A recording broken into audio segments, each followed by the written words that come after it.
Hey, good evening, everybody, and welcome to our fourth Monday night series brought to you by the Nebraska and Kansas Auto Body Associations. My name is Tony Adams, and I'm the Vice President of the Kansas Auto Body Association. On behalf of Kansas and our members, welcome all of you to tonight's event. It's going to be a good one. As a reminder, all the speakers are in and muted, but be sure and use the chat function down below and send us questions, and myself and my buddy James will be fielding questions and sending them to Tim as they come in. So with that, I'll introduce James, and you can take it from there, Mr. Rodas. Hello, everybody, and like Tony said, thank you for joining. Nebraska and Kansas, this has been a great joint venture with us, and we're pretty happy with the attendees and everything, and it's allowed us to get great presenters, much like ours tonight, Mr. Tim Ronak. Tim's always at SEMA. I just watched him at SEMA last week, so we know it's going to be a good one, and with that, we'll let Tim take it away. And Tim, it's your show. All right, everybody. Welcome to another Monday night. I'm kind of liking this ability to be able to not get on an aircraft and go anywhere. So this is nice. The challenge is I don't get much feedback. So what I've given James and Tony the opportunity to do is if you put questions in, they will just interrupt me and inject the question into the dialogue, and hopefully we can have sort of some participation and feedback without you having for you to wait till the end of the presentation. And tonight's topic is creating a self-directed in-house technician development program. And this is exactly what I did about a year ago for the SCRS Repair-Driven Education Series at SEMA. And when I did this originally, I did it with one of my coworkers. His name is Charlie Whitaker. And I want to give a lot of credit to the creation and development of this particular presentation to Charlie. He did a really great job in formatting this. So with that said, let's get started. My name is Tim Ronak. I am a senior services consultant with AkzoNobel. And, you know, I joke a little bit that it's really, I'm so close to the Mexican border, living here in Southern California, that really I'm senior services consultant. So it's a kind of a benefit to me to be able to be out here and not have to travel to come and see everybody. Please take note of my email address. There may be some tools you want at the end of this presentation, and my email address will show up on the last slide as well. So let's talk a little bit about employees and where we're at. And I know that COVID has changed how we are looking at our employment landscape. You know, we had a lot of individuals encouraged in maybe not necessarily our industry, but in other industries like restaurant industry and some of the service industries, where they were able to exit their job and still have an income, and they took the quick path to no effort but having income. And it's changed because they kind of left businesses and left those businesses in a lurch, and now it's creating a massive competition to try and recruit all of these employees into the world. But before COVID hit, really, I want to point out that we had this, if you see this vertical line running up the slope of the mountain here, that's really increasing turnover costs for employees. And when these turnover costs to a business start to increase, it really puts the employee in control of that individual item. And at the same time, we've got this shrinking talent pool that's occurring with the unemployed workers declining. And just before COVID, we had the lowest level of unemployment ever. And at the same time, if you see this green line running along the bottom, we've been seeing more and more job creation due to some of the initiatives that have been done by government to try and bring jobs and manufacturing back to the US, and they were being very successful. And what it's doing is it's creating this big shift in our marketplaces, and we're having to look for ways to develop and grow individual employees in our businesses. But overall, all of these things add up and really put the employee mostly in control of this. And we're winding up with many organizations being taxed for employees and not having enough to be able to be effectively running their organizations. We're constantly worried about losing that high producer because he may not be able to be replaced. And in many cases, that can lead to some bad behavior and a little bit of entitlement, kind of like a kid going to college, feeling like everything is owed to them. It's a little bit of a difficulty in trying to manage that from an employer standpoint. You know, we want to make sure we encourage these individuals, but when it starts to become a little one-sided, it changes the nature of the conversation. So to that end, let's talk a little bit about this. So some specific stats: 27% of employees left their jobs voluntarily in 2018, and 35% they say will leave their jobs voluntarily by 2023. And many of them have already started because they had kind of an incentive to do that. Estimated cost to lose an employee is currently set at about $15,000. Now, with that said, and we look at the trends over the last 6 years, each one of these is a different category. So career development, and this is what are the things that had people choose to leave a business in terms of turnover. So when we look at some of the job characteristics, you know, that's 81% increase in how and why that happened. Work environment, 53%, career development, 32%, work-life balance, 20%. But I want you to look at how this is shifting. So when we look at this work-life balance, as you look at this, you can see that it's becoming more of an issue. The idea that they're leaving because there's a lack of career development, or the career development or the lack thereof is making people choose to go and look for that somewhere else. The characteristics of the job are starting to matter more. You know, that's a huge issue. And frankly, the work environment, to a smaller extent, also has an issue. But a couple of things that are also occurring: less people are leaving because of retirement, as we're starting to exhaust that baby boomer pool of workers. And then also involuntary termination of employment. That means that you fired somebody. Less and less employees are being let go, you know, for cause or other issues. So it's really changing the dynamic of how we look at that. And when we look at the top 10 categories for leaving a job, and this is again 2018, you know, we look through all this, and to improve employee retention, we have to be able to understand what the largest things are. And in this case, it's about career development, work-life balance, and management behavior. You know, the funny part is most people believe it's all about income, and frankly, income is this small little piece right here. You know, it's not as large of an issue as we think, but the whole point is most of this, when we look at the more preventable category, these are things as the managers we can influence, and then the less preventable things like retirement, firing a guy, somebody relocating, you can't really prevent that to a large degree, but 77% of all of these reasons are all about things that management or a business owner typically has control over. And if the manager or the business owner has control over it, you would think that it would be something that they might want to look at as a way of affecting positively their ability to reduce turnover and keep those employees they want to keep. And training is a big part of that. And you know, I heard somebody say, well, I can't afford to train people because they just leave.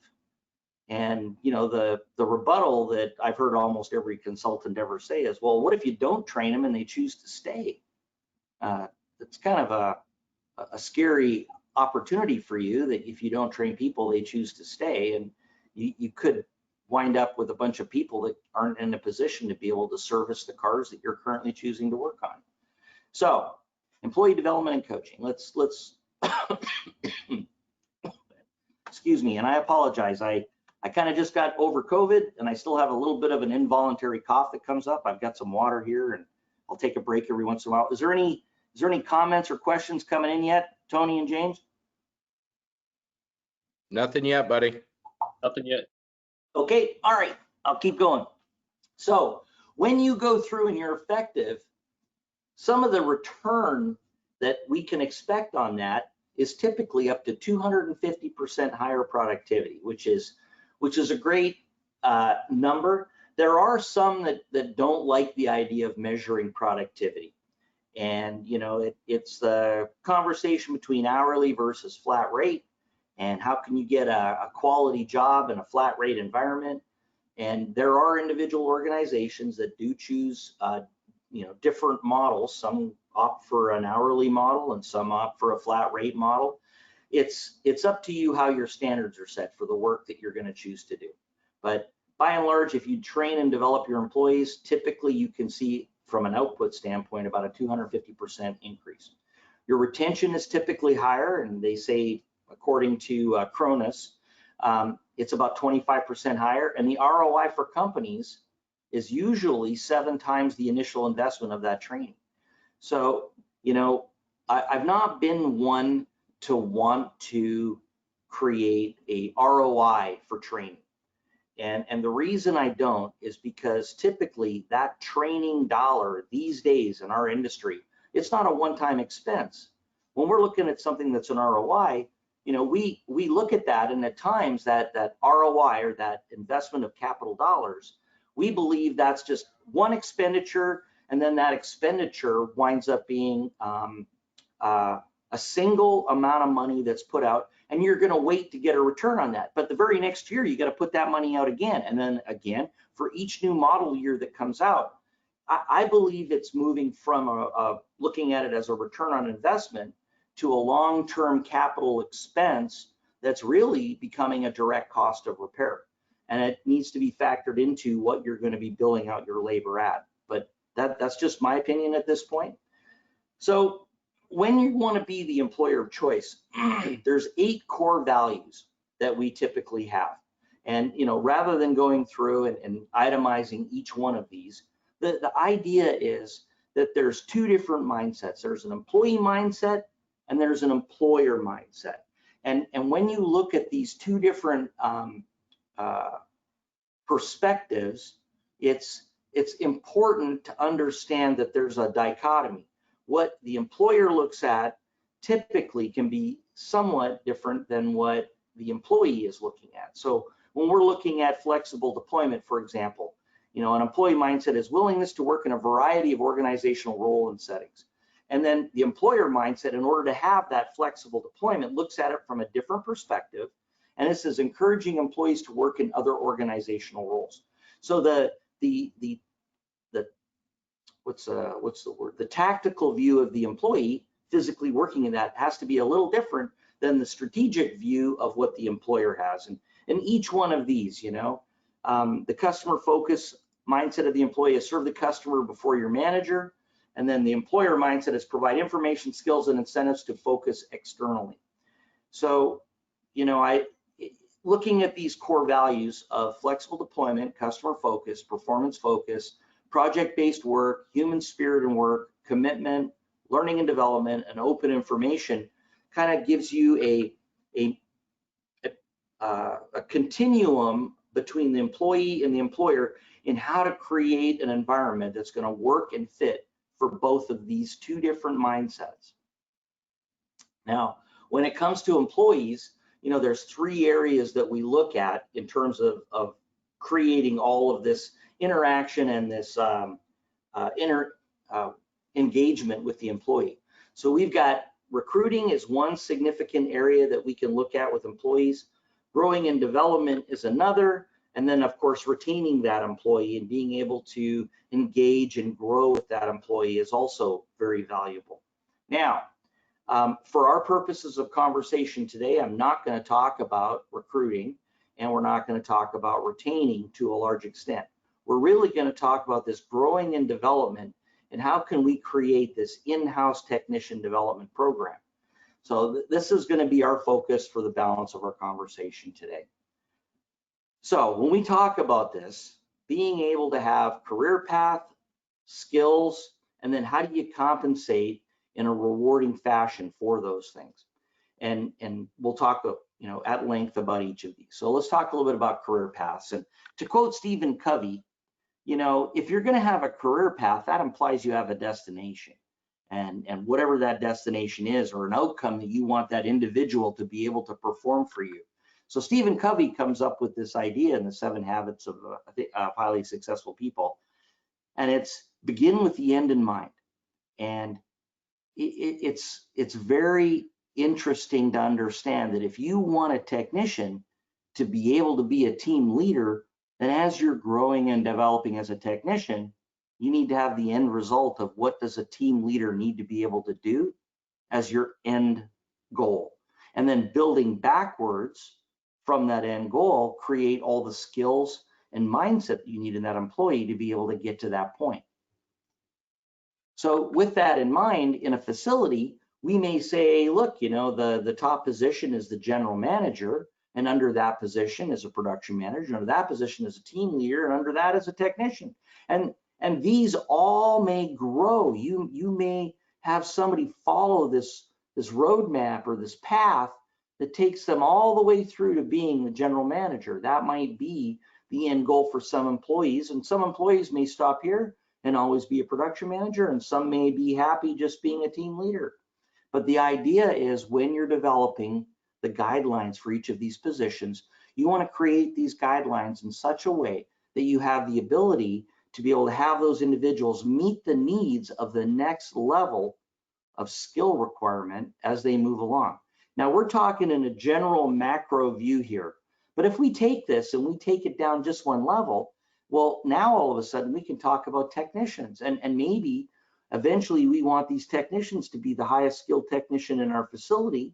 So we have to take them from level 1 through level 2 through level 3, all the way up here, evolving to level 4 technicians through an additive, iterative model of adding skills and capabilities to these technicians as they develop their skills and gain expertise and experience over time. So our goal is very simple. When we look at the micro level, it's about evolving. Now, we talked here just about a generic technician, but we could talk about a body technician. And this route, this path, is exactly the same for a body technician. And frankly, if we talk about a paint technician, it's exactly the same thing. We have the same path. We have them start with beginning skills, then move into a higher level of skill capability, and then an even higher level of skill capability. And then finally, maybe they move into the paint team lead when they have enough experience and skills amassed to be able to do that. So what this means is that if we're going to have our technicians move through this path, it means that we need to be able to define, in a large extent, what those skills might look like, okay? And those skills are really what the most amount of time is that you need to spend your time creating and developing for those individual technicians. So if we were to define these skills, these are really just the expertise or talent needed for an individual job or task. And almost any skill can be learned if given enough time and the correct type of teaching, or that skill can be improved through practice and coaching. And if these skills can be learned and improved on, then also they can be measured. And if we have the ability to measure those skills, we are simply looking at those skills and validating that an individual employee or technician can actually perform the task that we're asking of them. And that's kind of the key point. By being able to define what the skill is you want them to know, and then being able to observe that skill, we have the ability to be able to measure yes or no. They have the capability of performing that skill. And skills are what make you confident, independent in life. And frankly, for our industry, they are essential for our technicians to be able to restore these vehicles back to a pre-loss state when they're being repaired in collision repair. Now, the ability to, once we figure out this in-house skill assessment, the ability to assess and measure the skill gap that employees have is a value add employer of choice type tool. And what we mean by that is, if you can look at an individual technician and run them through some type of skill assessment and say, okay, this painter has it nailed. He can lay clear coat down. He knows how to blend base coat, but man, he can't tint color at all. So if we identify that gap in a necessary skill set, we can then hone training in to fix that one area. And maybe, with some skill and training, he becomes a master color matcher. Or maybe he becomes strictly an applicator because he's colorblind. And maybe that's just something that his skill sets aren't effective, or his personal traits aren't effective at being able to use.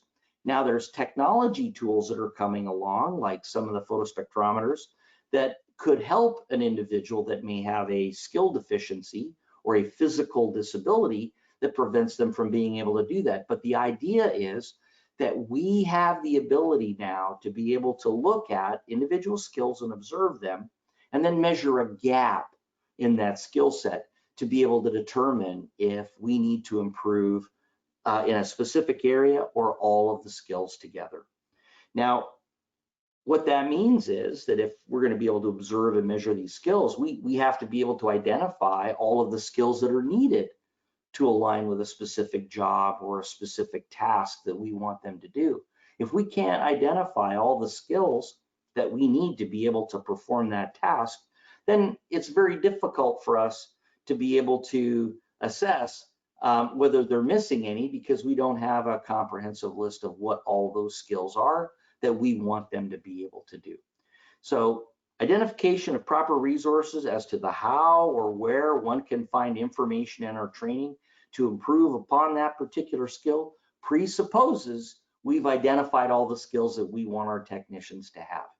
So it's really important to be able to identify all the skills an individual employee is going to need, and then be able to assess whether they have a skill level that's acceptable to the business in those tasks and skills as they're defined, or whether there's some gaps that need some improvement and maybe some coaching or training to be able to adapt.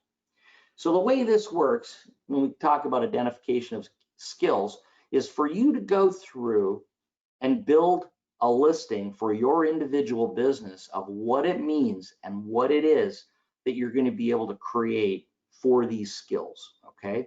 So the way we would recommend you do that is you start with your entry level or level 1 as you've identified it within your facility, and then think backwards as to what skills would be needed before advancing to the next level, okay? As this is your foundation, a level 1 skill assessment is a foundation for the beginning of a level 2 paint technician. So the idea is that we have to list job skills that are needed to master within a specific level, and that level is always the foundation for the level that's beyond it. So the training and skills of each successive level of skill level is always building on the skill levels achieved at the bottom. So if you wind up with somebody that doesn't have all the skills that you require in level 1, and he winds up being a level 2 paint technician, there may be some things that he will not be able to perform effectively in level 2 that were required to become proficient at in level 1. And that becomes sort of a self-limiting factor, because by the time they get to level 3, those level 1 skills may be greatly impairing their ability to be effective at level 3. And when you start out with this, it may very well be that when you go through your skill assessment, you may find individuals that are in your facility that can't pass. They may be currently your high-skilled painter. They may not be able to pass all the things that you deem necessary for a level 1 paint technician. And in backfilling those skills, they may actually improve their effectiveness as a level 3 paint technician, just because they missed out on some of those lower level skills that they would have had to master in a real regimented way of skill development and building up their skills over time and progressing through your training path. Now, so what we want to do when we do this then is in each level, you're going to want to break down and list any supporting attributes to the skill, so that can help maybe in aiding and developing of what are steps or skills that we need to measure in mastering a particular skill or task through each one of the different levels. And it's important for us to do that. So let's talk a little bit about an entry level position, for example. You know, an entry level might seem elementary, but you know, this role, this position really lays the foundation for building an employer of choice culture, that if you hire in somebody into your organization, they have the ability to be able to continue through the entire development path and gain all of the skills. And there's no income level that can compensate somebody for all of that training that they get that brings those skill levels up within themselves. And they have the path to be able to develop that and all of the information they need at their initial hire. That's a pretty good key. So I'm going to stop there for a minute. Is there any other questions? Does anything come up, guys? No, looking pretty clean so far. Great stuff though. Okay, well, I was just going to say that or no one's listening. So it's one of the two. Oh, hopefully we're going to go with it's great stuff and nobody knows what to ask yet. So we'll get there. All right. So entry level. So let's talk a little bit about some of the basics with an entry level position. So some of these things, like the fact that there's team spirit or there's some self-confidence and we've got communication built in and that we care about other coworkers and that, people aren't super timid and they have the ability and the freedom and the confidence to be able to speak up if they see something or if they want to learn something. And most of all, they've got a personality that fits in with the organization. Now, all of these soft skills, these are things that are very difficult to train. These are skills that you get somebody and you go, I think I can work with this guy. He has the right attitude. Or my gut feeling is he's going to work out fine. Granted, we want to be able to have a little bit more of an objective view when we hire somebody, but these soft skills, these are things that are very difficult to train, and you might want to assess whether or not you have anybody that can work with this and that fits into all of these soft skill areas. So when you're doing this, these soft skills lead to the pattern of learning, practice, and proficiency, because if you don't have an environment where somebody who doesn't know or is unsure how to perform a task and is afraid to ask anybody or is going to be belittled because they're asking what everybody feels and knows is a dumb question, we're going to have very difficult development, because it has to be a safe environment where if you don't know, you don't know. And if you don't know, it's okay to ask, because everybody wants everyone to be capable in that role or that skill level that they're in. So when we go down through this, some of the basic job tasks of an entry-level position is I joke about this, it's learning how not to die in a body shop. That's how we pretty much start out our entry-level people. Look, welders get hot, they will burn you. Gas tanks, they can explode. Don't be smoking near the gas tanks. These are some of the general things, but proper PPE and safety are critical in an entry-level role. Work stall, area cleanliness and hygiene is started out at the very beginning. Simple tasks like proper taping or general preparation skills or basic safety principles about how to hold a hammer, wearing safety goggles when you are in an environment where you're using any kind of motorized machinery. All of these things are things that are important for you to be able to deal with and use. And then breaking these skills down into small incremental skill steps, leading all the way up to a master skill. Being able to have a list of all of these steps allows you to be able to take that individual employee and say, look, if I had a series of skills, and we'll look at that on the next slide, but if we had a listing of all the things I'm going to expect you to learn over the next 6 months, and you can learn them at whatever pace you want, but in 6 months from today, we're going to do a skill assessment and see if you're ready to move to your next stage. That is tremendous power for an individual employee that is keen and is coming into a business and wants to learn. And that's exactly the kind of employee you want. And all of the skills should have a resource where that individual can seek out information to learn and master. So having a mentor or some kind of knowledge base where they can go and learn these things that they want to learn, or having the opportunity, would be great. For example, if we had a level 2 technician that wanted to learn how to spot weld quarter panels so he could start moving towards level 3, being able to have someone know that that's a particular skill I'm looking to learn in the next 6 months would be extremely beneficial, so that when that opportunity presented itself, that individual could get immediate exposure to that. and maybe even practice that task and say, okay, so you know how to use the spot welder. How did you set it up? Do you know how to perform a destructive test weld?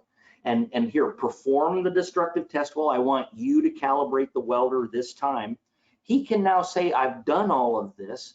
His mentor can validate it, and it creates an opportunity for you to be able to timely match a skill need, a training need, with a skill availability from a mentor in the work environment that you guys are in. And to give you an idea of how this might work is, this is a paint helper training objective checklist. This is just a small part of it. I have a larger tool that I'll show in a minute, but the idea is we go down through a list, and this list carries down quite a bit further down the page from what you see here.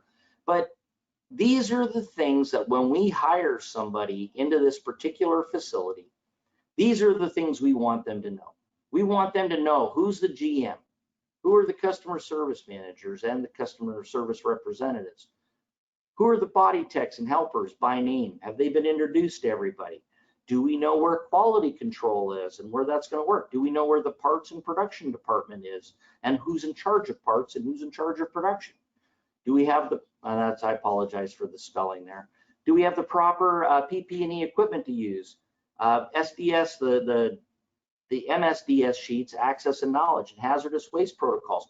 These are all things that we may or may not want to have an individual, well, we do want to have a beginning person understand all of these, but by having this and having it organized in such a way, we can say, look, we hand this sheet to the individual paint helper, or we laminate it and we put it on his toolbox or near his work area, and he can go through and he can say, look, I know who, I can do a check here, I can do a check here, well, I can do a check here, but I don't know who the parts guy is, and I don't understand that, so he leaves that unchecked. He can ask his mentor to help introduce him to that, and then at the end of this, the mentor can make an assessment and validate that he's learned all of these things, and then when he completes an entire section, the mentor can go and check right here. Every 6 months, once this sheet is all filled out, management can validate these and then save this sheet in the employee file and say, we know that on this date, he was capable of doing all of these things, and we've documented it.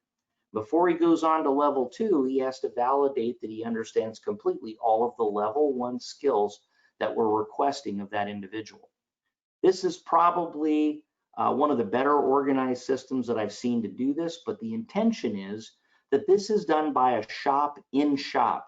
This is taking the responsibility of training your individual technicians yourself. Now, there are some organizations right now that are training, and we've got a couple out there, and for the life of me, my brain has, hell, I'm gonna tag Tony. Tony, we have an organization that we just brought on that's fairly new that SCRS is working with. Do you remember the name of them? Is it Matrix? Matrix, yes, I'm sorry.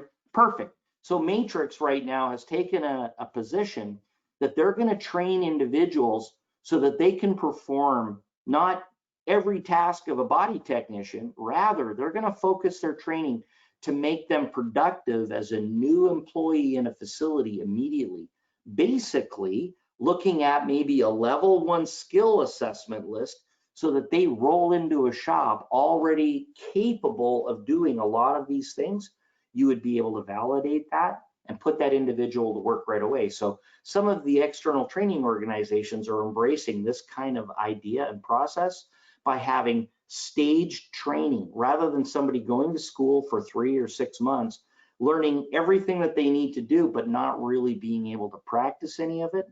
This is going to permit an opportunity for you to be able to have a staged and paced method of work instruction that allows you to run through and do training in stages and then validate that those individuals understand what it is that's required to be done, and they can demonstrate proficiency in that both to themselves and then their mentor and overall management as part of their engagement in that facility. And again, this is about becoming an employer of choice. The employer of choice that is taking individuals and because their structure of their organization is geared towards training people as part of the regular tasks that they do, this allows that facility to be able to constantly have a supply of usable staff because they're constantly moving people through their system and engaging them in a development cycle. That is the value of being able to do this in-house. Okay, so our in-house development cycle looks like this. So it's a learning culture that enables the mentee to become the mentor eventually, promoting collaboration and team functionality, because those individuals that were menteed are sometimes, and in many cases, the best mentors because they understand what it was like to be the mentee as they move through the system. Not everybody can be a mentor, but almost everyone can be a mentee. By doing this, developing within, creating the opportunity for purpose, direction, and growth within the individual business. So the way this works is we start up here with training, and then we move to learning, and then we experience knowledge. And through that, we gain experience through the repetitive action of doing the task, and then we grow, learning how to be more effective in that role until the point where we're 100% competent in what we do, and we're now capable of being able to deliver that training to another individual. And that cycle of development has been used, well, throughout centuries in many what we call trade type professions. And in Canada, frankly, this is the path that the apprenticeship programs work in the Canadian marketplace, and also in New Zealand and Australia. This idea that there is a journeyman approach to it. You start out as an apprentice, you go through modularized training over time. In Canada, it's 3 years worth of training where you go 6 weeks at a time.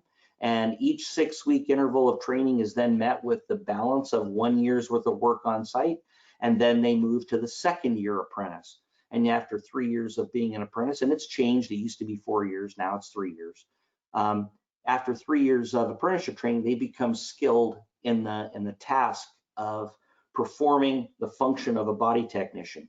Now, I want to be clear here, because we're hearing a lot of talk about OE certifications and OE training and OE procedures. Now there's a difference between understanding how to use a hammer, okay, and understanding when and where to use that hammer. So being able to use a hammer and using an on-dolly and off-dolly method to be able to shape metal and move it around, that's a skill learning how to move and make metal perform and do what you want. How to install a quarter panel based on the specific instructions of OE procedures is a very different skill set. You still need to have all the capability of being able to be what we consider a journeyman body technician, but you're now being tasked with learning that many of the components that you used to install one way on every vehicle now might have multiple ways to install on multiple different brands, and each one is very specific in the way they want you to do it. That would become part of this training, learning, knowledge, experience, growth, competency cycle, understanding how those OE procedures would work within that development within your existing facility. So it's important to understand that. So when we go through this, measuring and understanding skills, this is just a general measurement, but you know, beginning, there's really no understanding as a level 1 person. You're a newbie, you don't know, but you've got some, you have no real understanding of what's required. So if you were to score somebody a 1, they really don't have any understanding. But if you scored them a 2, they're working on that skill. They're trying to learn that hammer on dolly method and understanding the difference between hitting something on a dolly and stretching the metal and hitting something beside it to try and work the metal or reshape the metal slightly, okay? So level 2 would be someone who's working on it, but he still needs significant improvement. Then 3, a level 3 means that he's actually able to understand on dolly, off dolly, hammer dolly methods, and he's met our expectations and he does it. Now, exceeding those expectations, if all of a sudden, not only does he do hammer, on dolly and off dolly, but maybe he understands how to use an English wheel, and maybe he uses a planishing hammer, and he understands how to shrink and stretch metal. Now he might exceed our expectations for that individual task of hammer and dolly if we're trying to do that work. So the idea is being able to score individuals. That means you've defined what the skill you want them to be accomplished at is, and then we have the ability to score them 1, 2, 3, and 4. So that's sort of the general understanding. Now, what this might look like in other ways we do it is 1 might be a novice, 2 might be an apprentice, 3 might be a journeyman, and 4 might be a master, who is that individual, excuse me, who's capable of teaching others. That might be a vernacular that might work well in our collision industry to be able to discuss this. So if we were to do that, and if we had maybe a way to look at all these skills, it gives us a view of how we would view that particular role and the abilities that we're looking for to be able to evaluate the skill capabilities of individuals to a specific task. So to that end, we've got that paint trainer helping objective sheet again, and I'm gonna pull up the spreadsheet that this is actually a screen capture of, and we're going to look at a tool that's designed to be able to help you. And if those individuals that work in shops that reach out to me at my email after this, I'd be happy to send you this tool for you to use within your business. I prefer you not redistribute it, but I would be more than happy to provide it to you if you have a desire. So I'm going to go back all the way here to paint stage 1, and to give and I realize this is probably pretty hard to see. I'll try and make it a little larger.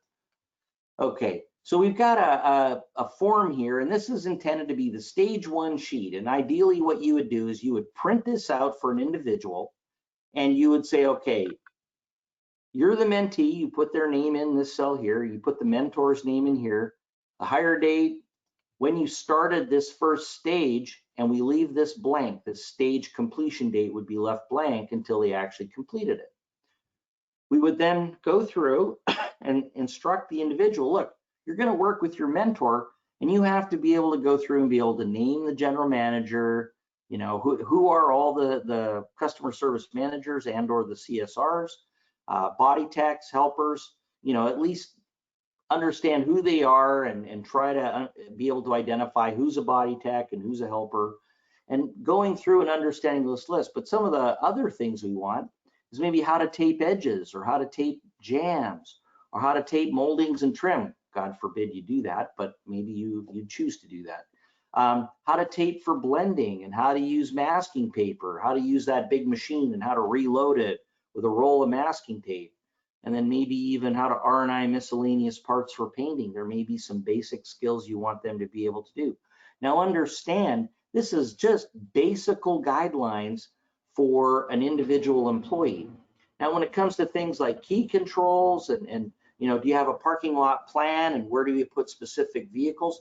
These are all things that are part of the process of an individual repair center, and being able to have each new person come in and understand how all this works would be beneficial for them to have for the balance of the facility.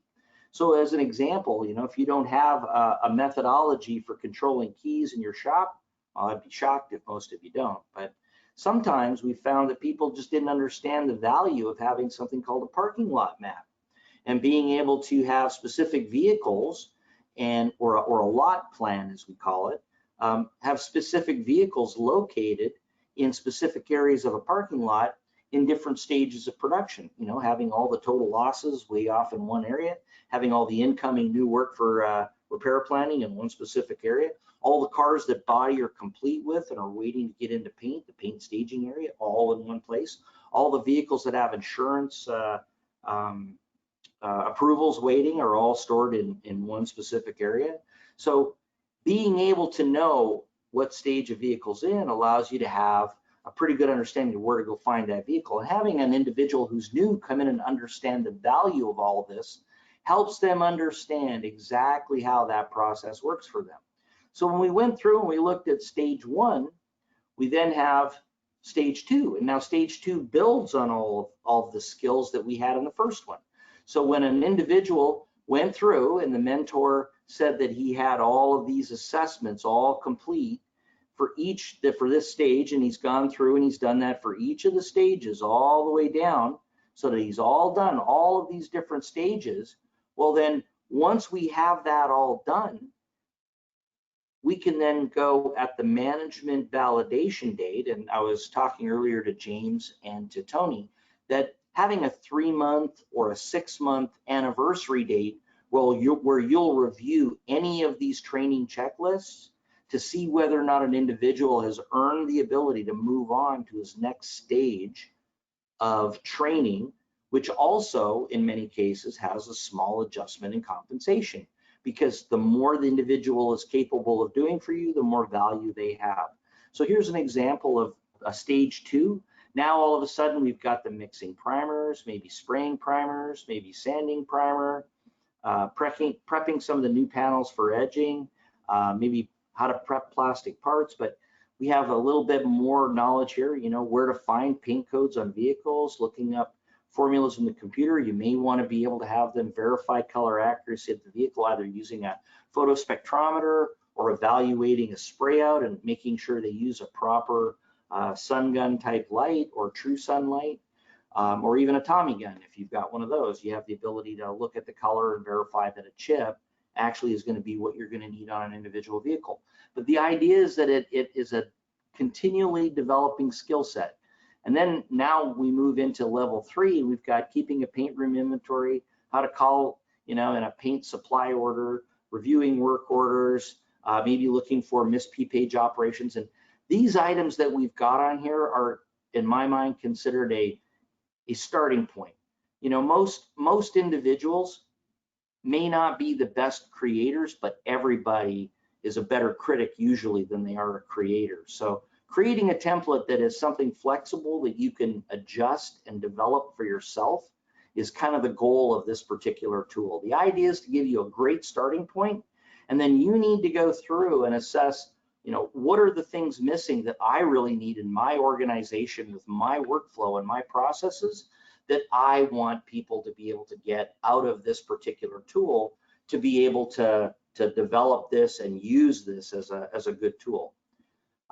So that's all the paint department ones. In the body stages, we have, you know, similar things, how not to die in a body shop, you know, safety, what some of the things you have to wear, some of the tools and equipment, how to treat them with respect and safety, some of the product knowledge around sandpapers and what are sandpaper grits and why are they different.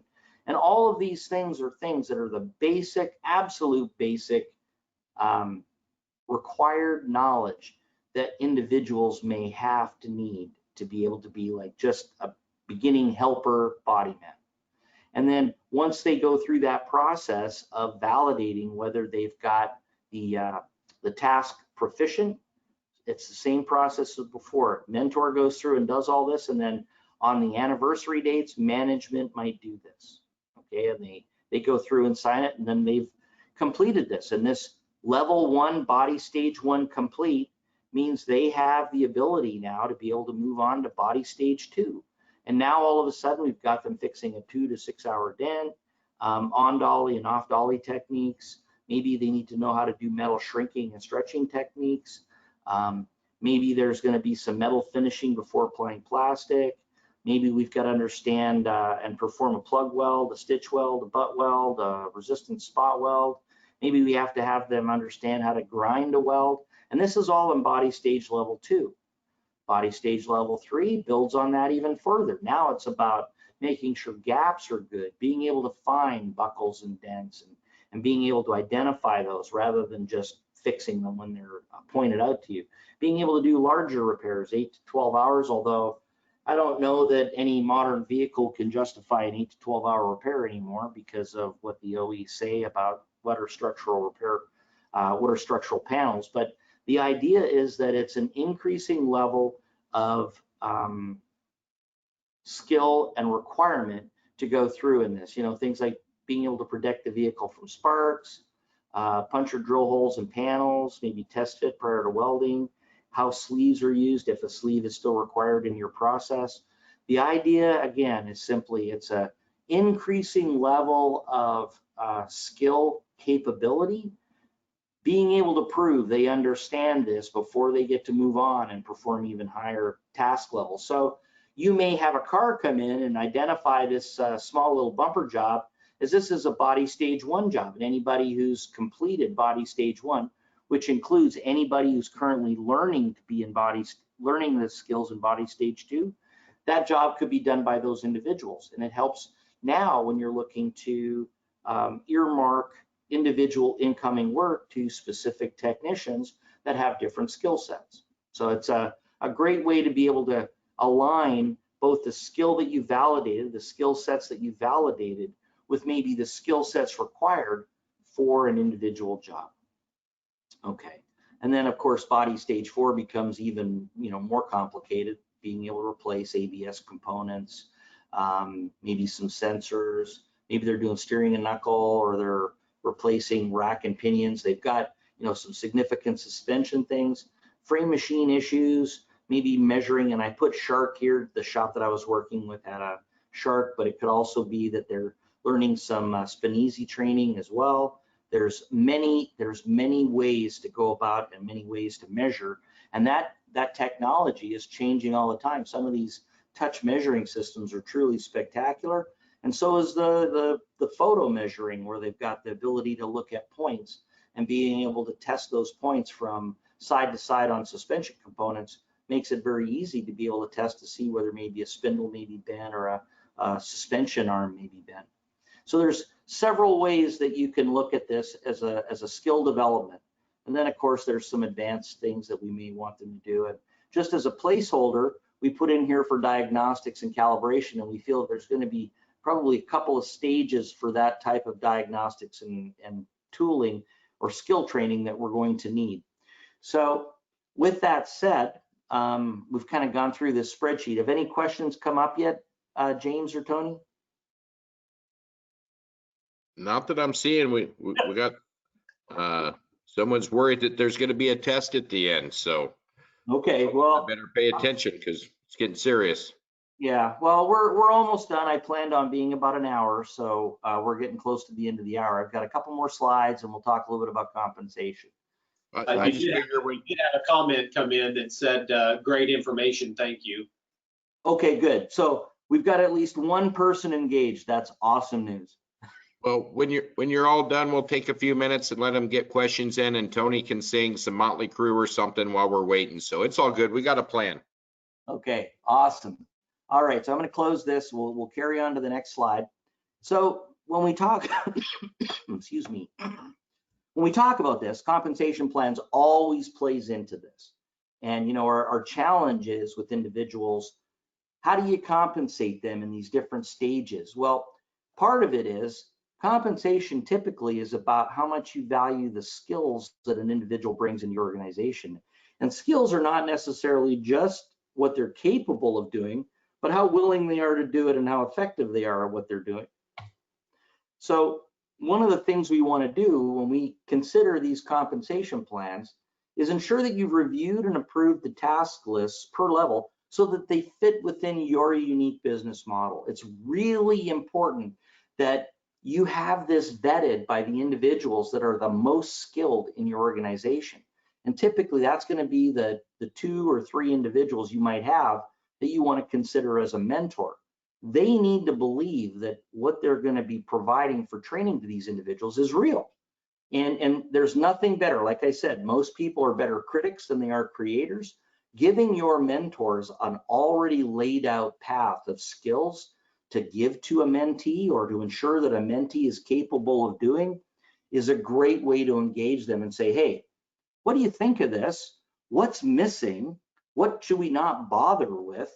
And allow it to be your unique tool for your organization. That gives you the highest opportunity for success if you're going to look at using something like this, okay? When you establish the criteria for mentees and mentors, there's going to be a mindset or a, what's that word we had before, the inherent characteristics or the sort of the how that person feels, the gut feeling you have for an individual. Is he going to be a good mentee? Does he really want to move up in the organization and learn additional skills? Or is he just looking to, stay low and catch a check? We want to make sure that we've got the right individual. Similarly, on the mentor side, do they have pride in being able to pass their skill on to others? Or are they terrified that that person's going to take their job? So the way you look at this is really important in breaking down and having the criteria of who is really going to be a mentor and who is really qualified to be a mentee. And then when you go through and define the compensation or reward system, you have to think about both. And what's in it for these individuals? What's in it for the mentor? What's in it for the mentee to be able to accomplish this? Time served is not necessarily a reason to get a pay raise. Have you increased your skills? Have you done anything to be able to create higher value for yourself and have a decent amount of income and skill that you've learned that you can now provide to an employer that justifies a higher bit of earning or income back to you? It's important that it's a two-way street. Now, when we go through and do this, you've got to think about how this is going to look and what dollars and numbers make sense for you. The next thing you want to do is clearly define what those anniversary dates and evaluation points for level progression within your organization are going to look like. Do we want to have, the mentee, you might want to have that mentee updating his little task sheet weekly. The mentor might want to look at it monthly or quarterly as a way of assessing. He might say, once a month on the first Monday of every month, I'll look at your skill sets and I'll evaluate whether or not I think you're capable of doing all of these things. And anything that's questionable throughout the course of the week, you need to show me that you're doing this and I'll sign off on it. Because the mentor is really sort of the closest supervisor to the mentee to be able to validate that that mentee has the skills. And we want to be able to make sure that they're proficient. Now, the way we would handle this with management is maybe it's quarterly or biannually or annually, whatever that interval is for management. We want to make sure that those individuals come into an organization, have enough time to truly become good at the skills of each of the stages. And it might be that, you bring a new employee in who's worked at another body shop somewhere. You might want to say, you know what? I want to try you out for a month. And if you can do all these skills and prove to me you can do all of this stuff, in a month, I might move you to level 2. But I need to see what you're capable of doing. Or you bring him in at level 2 and say, you need to prove to me you can do all this level 1 stuff, and I'll start you off learning with level 2. But you've got 30 days to prove to me you can do all of this to justify this level of income in my organization. And you need to be consistent amongst all of the different roles that you've got within the facility. Okay, so now here's the thing about salary, hourly, and flat rate. So we have to make sure we abide by all local and federal labor laws. And I'm not an expert in every state, and certainly in Nebraska and Kansas, I'm not certain I know what the local labor laws are for you people over there. I know here in California, in the Republic of California, it is punitive to employers with the way that they've got some of the rules laid out. But if out where you are, flat rate is an acceptable pay plan, and that's what you choose to use, you can use this particular system by creating some kind of structure around flat rate, or you can use hourly and create some structure around an hourly rate. And you may want to add another dimension of productivity that you add to the hourly rate, or maybe you create an hourly and a team. And I know that most of the vendor companies that shops deal with have people on site that can help them with pay plans or compensation structures for their teams. If I know within our company, we have people out there that can come into shops and help them with that. I would encourage you to contact your vendor and see if you can get some help. And by all means, if you can't get any direction from anyone that's local to you, I could certainly have somebody that is local work with you or reach out to you to help you with that. Or you can reach out directly to me. I'm just way out here on the West Coast, and I'm not super available to be able to sit down with you and design a compensation plan. So when you do this and have these plans, really do consider some kind of a compensation rate that progresses based on the achievement or the level of growth and skills that an individual has. Being able to do that provides an immediate instant gratification, if you will, for the employee, that they completed this level of skill and they had this path that they had to teach themselves or secure that teaching or that learning, I guess, from their mentor or anyone else in the facility that's willing to help them get that. And when they complete that, there has to be some kind of reason they did that. And you want to be able to stage that reward structure in a way that gives you some value back to the business. And you know, maybe you have to require each level to be maintained for at least 6 months to a year to allow adequate time to ensure skills are truly possessed. You may not let somebody just in 3 months say, oh yeah, I blew through 1, 2, I'm on level 3, I can do all this stuff. That may not provide enough of a benefit to the business. And frankly, it takes at least 3 months for people to be able to master any individual skill. And when you have multiple skills that they're learning, it's unlikely they're going to be able to master a large list of them in 3 months. So really think about 6 months or maybe even a year as the anniversary for management to look at their training. Doesn't mean you can't look at them monthly and see where they're progressing and start to give them little signatures that they've got things that don't need to be done in order to take the burden out at the 6-month window of trying to see everything. And maybe in some instances, a simple test is, hey, can you train your replacement? And if you can train your replacement to take over for you, I got the next role ready for you. And then another thing is maybe we can consider a graduation bonus for the mentor as a carrot to encourage them to actually get their mentees to progress. And that carrot bonus, that graduation bonus, can be pretty significant, but we can talk about what that might look like. So, you know, when we look at this, when we talk about these compensation guide examples, you know, a body level entry one might come in at minimum wage as an example. That's the mentee rate. And when he gets through body level 1 and he graduates it, he's now a level 2 technician, he's learning to be level 2, he might get 60% of the highest body rate as an example. And I'm not saying these are the numbers to use. This is just strictly a mathematical example to give you guys something to critique and maybe adopt some version of this that might work for you. Similarly, when they graduate level 2, maybe it's 75% of the highest body rate. Level 3, maybe it's 90%. And when they graduate level 4, now they're a full-fledged technician and they're going to get 100% of the highest body rate.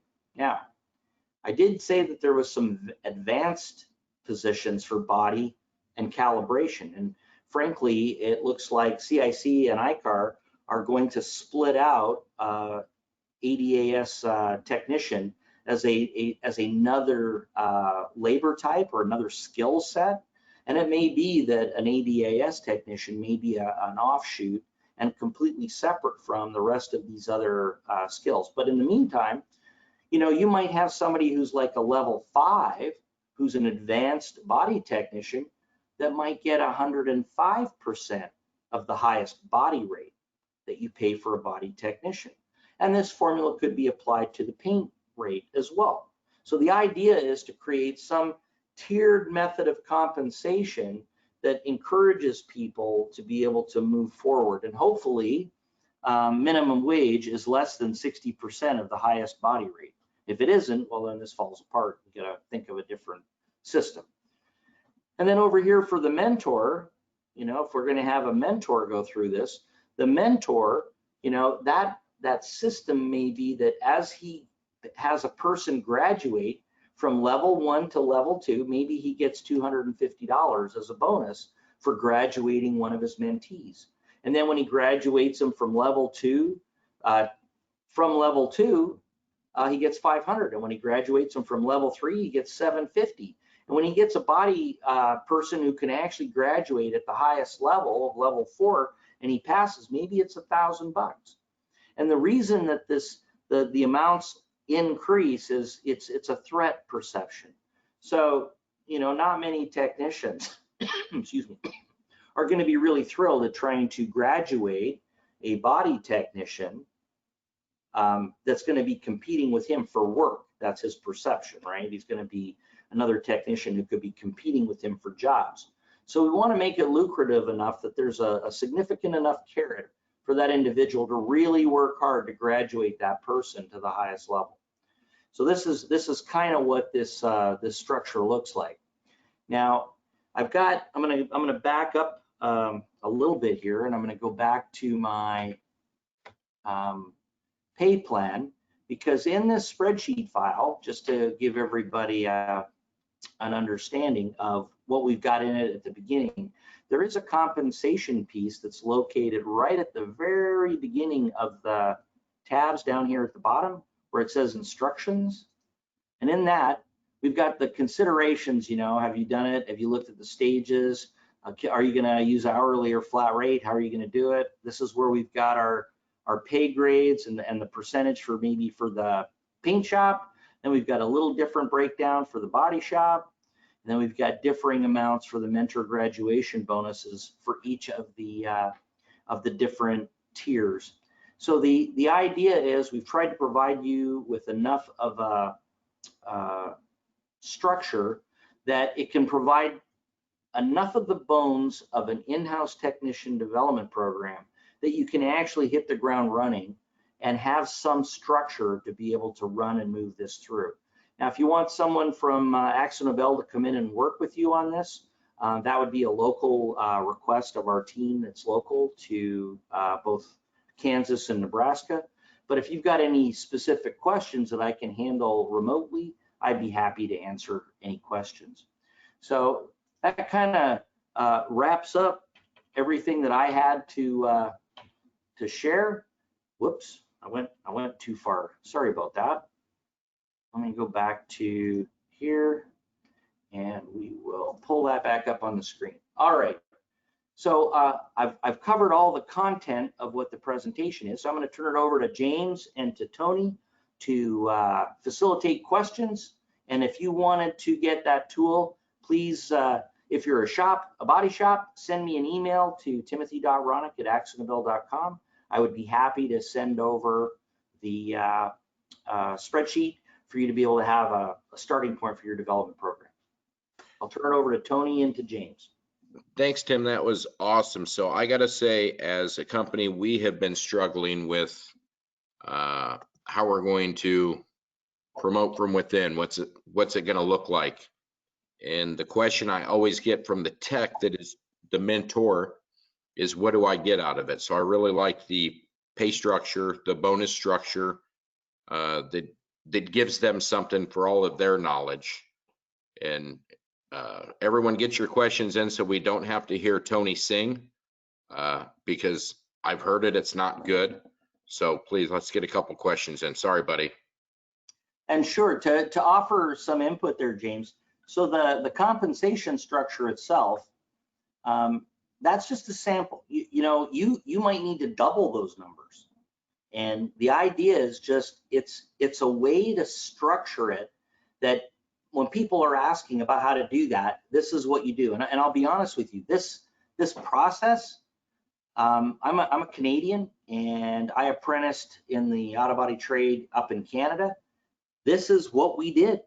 So my apprenticeship school, I had to put in hours proving that I did all of these things. This is basically how they approach this in Canada. It's not a new model, but it's just not been packaged up for people to be able to take and have it portable to take into their facility. What's one of the best ways, Tim, to build confidence in our employees as they're growing, do you think? Well, by by being able to go through the skills that they've mastered, celebrating the success of what they've mastered, and maybe they can't get all, maybe in stage one, they fall short on a couple of things. Being able to say, look, it's okay. We're here to help you be successful, because if you're successful, you're going to be more valuable to us, and you work with them to master those individual skills that maybe they had difficulty mastering on their own. The idea is to celebrate the successes that they have. Don't dwell on when they had conflict and difficulty. Celebrate them overcoming any of that. And this is a management 101. Focus in on those things that they are being successful at to help push confidence in them. That's a great question, Tony. I mean, of all people, you know that. So let me ask you guys, somebody who's a little more polished than I, is it a bad thing to figure out, or when you think that, hey, this person isn't going to be a body guy or a frame guy, and you have to switch gears, is that detrimental to the training, or is that just being realistic? Well, first you have to validate that they're not going to be able to hit the skills that you've identified are needed for that role. And if the individual decides, look, it just doesn't do it for me, maybe there's other activities, and maybe something like that ADAS technician, or maybe as a paint prepper, maybe those things may have the ability to be able to excite them enough that they'll have some interest in being able to pick a different path. But you're right, not everybody is going to want to be a body technician. The vision of what they see on Bitchin' Rides and Gearhead Garage and those TV shows that do all of the in one episode they build a car from start to finish. The realism of that is absent. The getting dirty, laying on your back, air chiseling something apart, getting dirt in your mouth. That stuff is all absent. And it may be that the reality of the role they're picking for themselves is very different than the vision of what they thought that role might be. And in any career, sometimes the reality of what you've hoped for is different than what you realize. And if that happens, helping coach them, and rather than putting more resources into trying to make them head down that path, I have to be honest, James, I think, pulling the plug and saying, maybe this isn't for you, what do you think? And letting them make that determination. If they say, I really do, but I'm just having trouble in this area, try to coach them through it. Imagine the success story if, when they thought they weren't going to be able to do it, you actually facilitated them to be able to be successful and move forward. So, funny story, I actually I have a gentleman who works for me that I seriously think for 6 months straight, I think I was going to fire him every day. That guy is now a painter now and killing it, and he was just a simple prepper back then. So I've learned a lot along the way, just as much as any of them have, and I still have a long ways to go, but this presentation showed me things that I had never even thought of. So I thought it was outstanding. Well, I'm glad it was of value to you. That's great news. We got a couple of questions coming in, Tim. I'll read this one. It's kind of twofold. Okay. How many shops have you seen with multiple compensation structures within the same shop/team? I'm thinking about having custom-made pay structures, each team made individually. Thoughts? Okay, so I'm gonna default back to my consulting background. Okay, and my role with AkzoNobel is I'm a services consultant, and I work with shops from a financial standpoint all the time. Having multiple compensation plans typically is a problem, and the reason for that is, and let me put this and I don't know what the unique differences are, and maybe that person can share. Are you talking about one area is hourly and one area is flat rate, or I don't know, but here's what I've learned. Mixing compensation usually means a flat rate technician and maybe a couple of helpers, and then you got two other guys that are hourly, and they're paid hourly for the work they produce. What winds up happening in those environments is all the work that is borderline not profitable anyways winds up with the hourly technicians, and whether that's deliberate or subconsciously, because somebody doesn't want to have alligator snapping at his butt when they can't make money on the flat rate side, when they push that job over to the flat rate guys and they go, well, there's not enough in this. So the mixed compensation always results, in my experience, in a disproportionate of the less high value work going over to the hourly technicians because their mindset is they're already compensated. So one of the things you really need to focus on is having the same type of compensation, same type of plan throughout the shop. Now, I have seen differences with maybe a hourly paint team compensation and all the technicians that are flat rate, all the body technicians. More and more, I'm seeing facilities that I work with moving to an hourly compensation with a team-based or a department-based productivity bonus. And I have several pay plans I'd be happy to share that do exactly that, where it takes individuals, pays them an hourly wage, because here in California, flat rate is illegal. We can't have a flat rate compensation plan in California. They all have to be hourly. So what people have done is they've created hourly programs that pay a bonus based on output hours. So while the base pay is hourly, they have a queued up bonus that is based on actual output hours. And I could find one and bring one up and show it, but I didn't prep to do that, and I don't want to show customer information inadvertently. So I'd have to figure out how I do that. But anybody that's looking for something like that, please reach out to me directly, and I'll give you some time and let's have a conversation about what it is you're doing. But by and large, I don't recommend mixed compensation plans on the production floor. It winds up with some internal animosity between the individuals, and frankly, I've not seen one work well yet without conflict. Great answer. Where would you start on finding a good apprentice? Indeed, trade school, another body shop? And would you ever target hiring high school seniors? The short answer is anybody under the age of 20. And you know, when you're looking for these apprentices, and I've got a story to share with this. You know, I was in Vegas a long while ago, and we were having trouble finding good office people, good estimators. And at the time, you know, we thought we paid estimators pretty good. They were making about 80K here in Southern California. And I thought that was a pretty good wage for an estimator. And we had this server that just, he had it going on, man. This guy, he had our orders, he memorized everybody's name at the table. He's just one of those guys that was super approachable. He was very charismatic. He was the kind of guy you go, man, I want you come work with me. And I said to him, and I had my performance group people around the table. There was probably about 15 of us.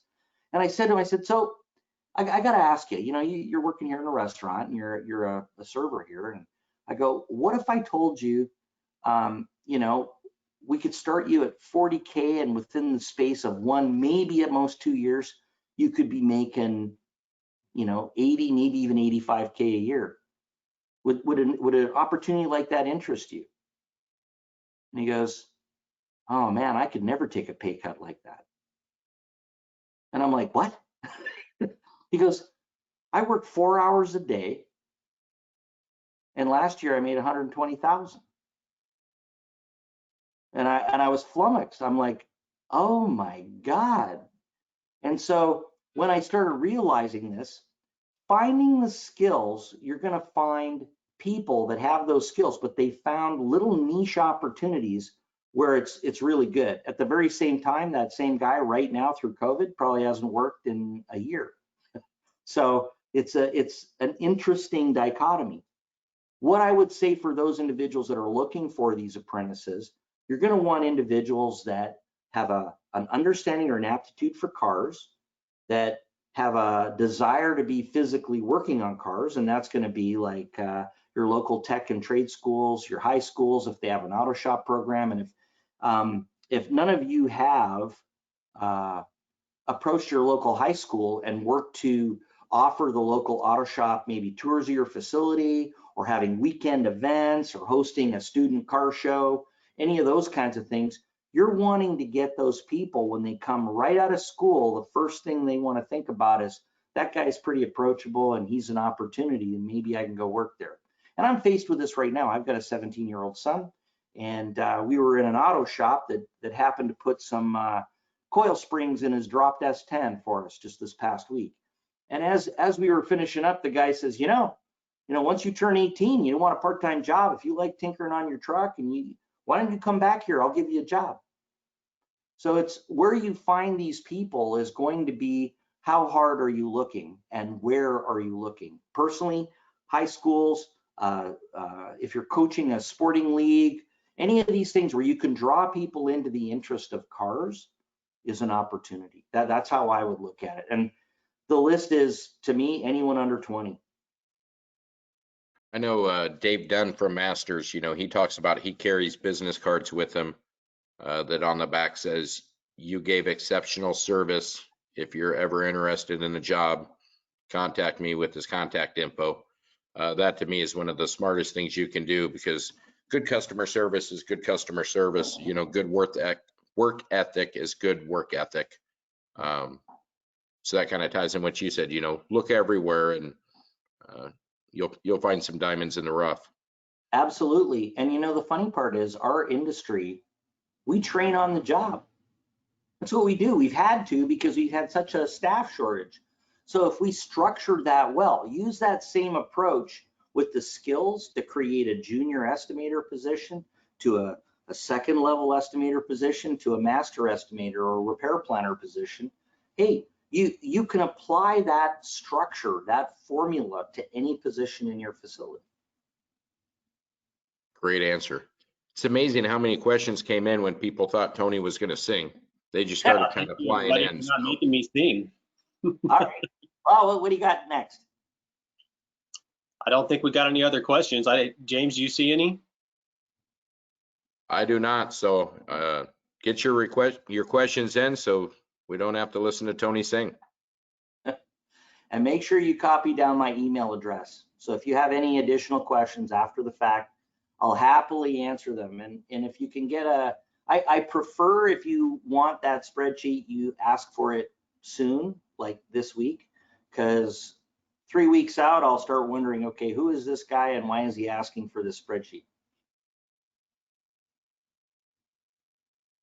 Well, Tim, thank you very much for your time this evening. It's always a pleasure having you here and talking with our group, and great information this evening. So if anybody didn't have the chance to jot down Tim's email address, please email myself or James, and we will most certainly get it back out to everybody. And since James has got the looks that kill, I'm going to give it back to him to take us home sweet home.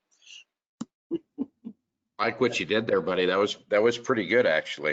Yeah, that's all you're going to get from me. Again, that was a great presentation. Thanks, Tim. Tim is the guy you see at SEMA and everything else. So this was awesome to be able to get him to our little 2 associations here. Next weekend, we have how to help fix the estimating systems. We have Danny from the DEG. The guy is rock solid. If you don't know how to use that system, if you haven't used it, you're missing out big time. So don't miss it next week. Thank you to all of our sponsors. They make it happen. And not only do they make this happen, but they help our association do things behind the scenes that affects all of us. So thank you again to all of our sponsors. And please, if you see them, give a shout out and tell them thank you for sponsoring. Until next week, Tim, thank you for a great week. And Tony, I'll see you in a day or two, buddy. All right, bud. See ya. See you, everybody. Glad I could be of help.